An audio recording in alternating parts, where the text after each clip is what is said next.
बिस्मिल्लाहिर्रहमानिर्रहीम अस्सलामु अलैकुम वरहमतुल्लाह। मैं मुदस्सिर क़य्यूम आपको अपने चैनल तिब्बे जदीद पर खुश आमदीद कहता हूँ। मेरी वीडियो जो है आज की, इसका मैंने कोर्स का नाम रखा है ठंडक कोर्स। ठंडक कोर्स इसका नाम क्यों रखा है?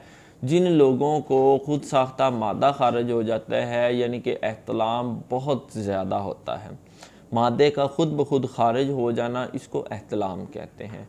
खुद ब खुद खारिज कैसे होता है? आप कोई गर्म चीज़ इस्तेमाल करते हैं, या कुछ लोगों का मिजाज जो है वो और होता है, ठंडा होता है, ठंडी चीज़ के इस्तेमाल करने से उनको एहतलाम हो जाता है।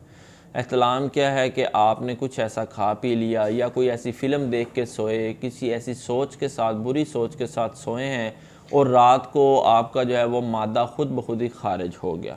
अगर आपका मादा गाढ़ा है तो आपको पता चल जाता है फ़ौरी, लेकिन कुछ सूरतों में इंतहाई कमज़ोरी जिस वक्त हो जाती है तो कुछ लोगों को एहतलाम होने का पता तक नहीं चलता। इसके अलावा मादे का खारिज होना, खारिज किस तरह होना? पेशाब से पहले या पेशाब के बाद कतरों की सूरत में, इसको कहते हैं जरेयान। तो ये क्यों होता है? मैदे की खुश्की की वजह से, खून की गर्माइश की वजह से, जिगर की गर्माइश की वजह से, या कुछ लोगों को एहतलाम होता है ठंडी चीज़ों के इस्तेमाल की वजह से। ऐसे लोग बहुत कम होते हैं, वैसे कुछ % होते हैं जिनको ठंडी चीज़ों की वजह से।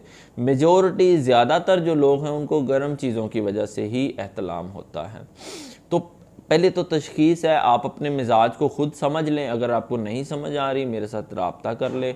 मैं जो है कुछ चीज़ें आपसे पूछूंगा, इंशाल्लाह उससे आइडिया हो जाएगा कि आपका मिजाज किस तरह का है, आपको ठंडी चीज़ों की वजह से एहतलाम होता है या गर्म चीज़ों की वजह से। ये जो मैंने नुस्खा तरतीब दिया, ये उन लोगों के लिए है जिनको गर्म चीज़ों की वजह से एहतलाम होता है, तो वो इसको इस्तेमाल करें। जिसका मिजाज दूसरा है, ठंडा है या मतदिल है, वो इसको इस्तेमाल ना करें, वो पहले मेरे साथ रब्ता करें।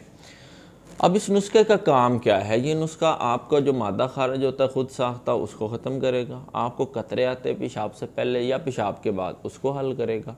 आपने बहुत ज़्यादा मुश्तज़नी की है, आपको कमज़ोरी हो गई है, मादा ख़त्म हो गया है, पैदा नहीं हो रहा, हड्डियाँ कमज़ोर हो गई हैं, जोड़ कमज़ोर हो गए हैं, उसको दुरुस्त करेगा।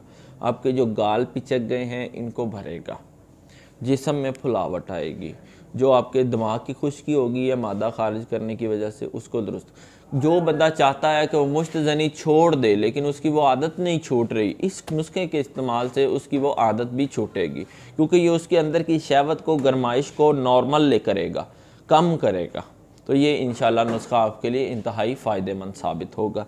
चीज़ें नोट कर लें, क्या क्या चीज़ें हैं। बहमन सफ़ेद और बहमन सुरख 5-5 ग्राम लेने हैं आपने।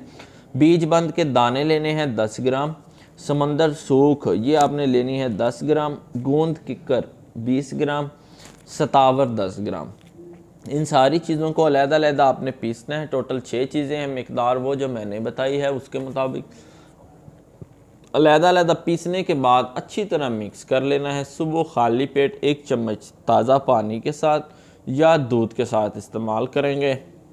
आपका जो मसला है एहतलाम का, जरियान का, या मुश्तज़नी आप छोड़ना चाहते हैं, छूट नहीं रही, वो इससे, इस नुस्खे के इस्तेमाल से इंशाल्लाह आपका मसला हल हो जाएगा। मेरी वीडियो, मेरा नुस्खा अगर आपको पसंद आया हो तो मेरा इस चैनल तिब्बे जदीद को सब्सक्राइब करें, साथ ही बेल आइकन है उसको प्रेस कर दें ताकि मेरी वीडियोस आपके पास पहुंचती रहें। इजाज़त दें। अल्लाह ताला आपका और मेरा हामी नासिर हो।